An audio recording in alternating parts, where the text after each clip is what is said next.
ఈరోజు మచిలీపట్నం జోడుగుళ్ళ దేవస్థానంలో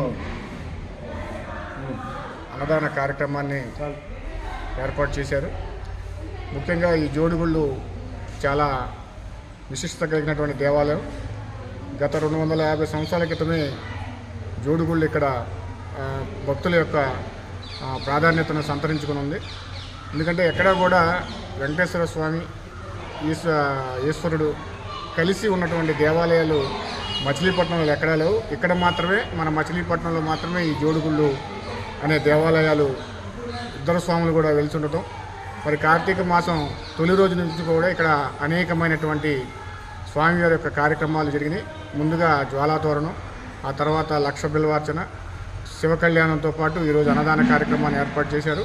ఇక్కడికి వచ్చినటువంటి భక్తులు, వేలాది మంది భక్తులకు గరుడ సేవ వారు చక్కగా సేవ అందించి వారికి భక్తులకు ప్రసాదాన్ని పంపిణీ చేశారు. ముఖ్యంగా ఈ దేవాలయాల విశిష్టత ఒక్కొక్క భక్తులు వచ్చి చెప్తూ ఉంటే చాలా ఆనందంగా ఉంది. ఇక్కడ వివాహం కాని వారు స్వామివారిని సేవించుకుంటే వెంటనే వివాహాలు అయినట్టుగా, అలాగే పిల్లలు లేని వారికి కూడా సంతానాన్ని ఈ భగవంతుడు కలిగించినట్టుగా, అలాగే మన కుటుంబంలో ఉన్న సాధక బాధలన్నీ కూడా ఈ దేవాలయానికి వస్తే స్వామివారు కరుణించినట్టుగా వేలాది మంది భక్తులు చెప్పడం మాకు చాలా ఆనందం కలిగింది. ఇక్కడ నూతనంగా అభివృద్ధి కమిటీ ఇక్కడ ఏర్పాటు చేయటం, వారి ఆధ్వర్యంలో ఈ కార్యక్రమాలన్నీ జరుగుతున్నాయి.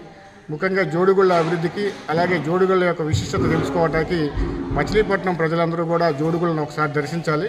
మచిలీపట్నంలో ఎక్కడ దేవాలయంలో కూడా లేనటువంటి విధానం ఇప్పటికీ కొనసాగుతుంది. పూర్వం నుంచి కూడా ప్రతిరోజు కూడా ఒక గంట సేపు ఇక్కడ మన వేదాలను, మన సంస్కృతిని, మన సనాతన ధర్మాన్ని తెలిపేటటువంటి రామాయణ, మహాభారత, అలాగే కావ్యాలను ఇక్కడ వేద పండితులు ప్రతిరోజు కూడా ఒక గంట సేపు ఇక్కడ పురాణాలు చెప్తూ ఉన్నారు. చాలామంది భక్తులు వస్తున్నారు. ముఖ్యంగా పిల్లలను తీసుకొచ్చి మన సనాతన ధర్మ విశిష్టతను తెలపాలని చెప్పి జోడుగుళ్ళ నుంచి వాళ్ళందరికీ కూడా ఆహ్వానిస్తూ మరి జోడుగుళ్ళ అభివృద్ధికి తమ వంతు సహకారం అందించాలని చెప్పి తెలియజేస్తున్నాం.